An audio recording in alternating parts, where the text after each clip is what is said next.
Welcome to ECNTRADE daily video.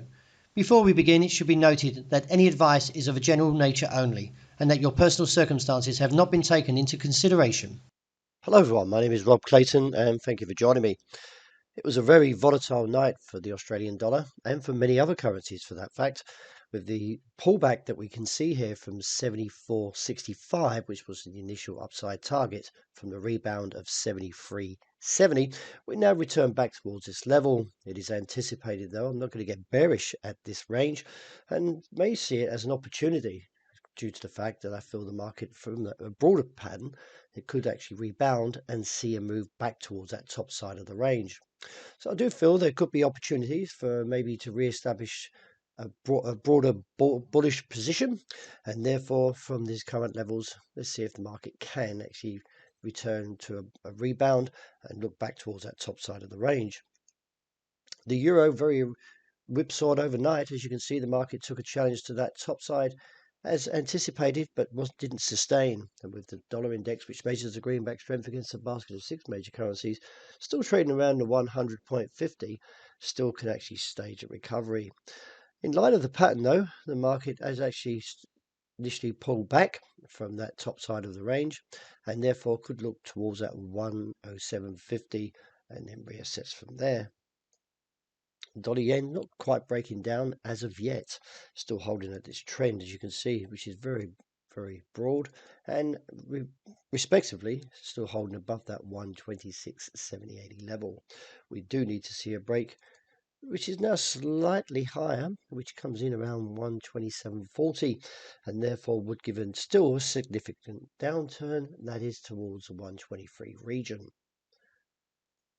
We've returned back to the bottom side of the range for sterling at 130, but still respectively holding. In light of the pattern, though, I'm still not going to get negative at this bottom side of the range. It has held very well and should continue.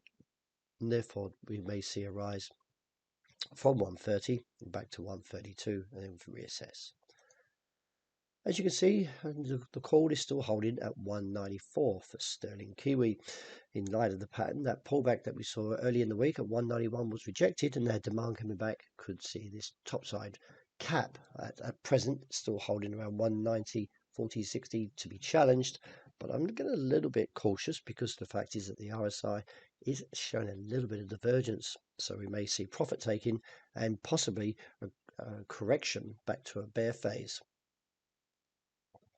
Very whipsawed for gold as well. Didn't quite get to that bottom side of the range at 1,920.26.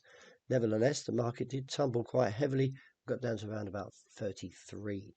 In light of the pattern, though, let's see if the market can continue its downward trek. The reason behind that view is the RSI and the MACD is still negative, and therefore the call still remains at this stage at 1,920 to 26 due to that shooting star, confirmation of the break of 1,960, and still respecting that level as a near-term cap, and therefore could see that move lower. Oil still at this stage, I believe the market's somewhat negative.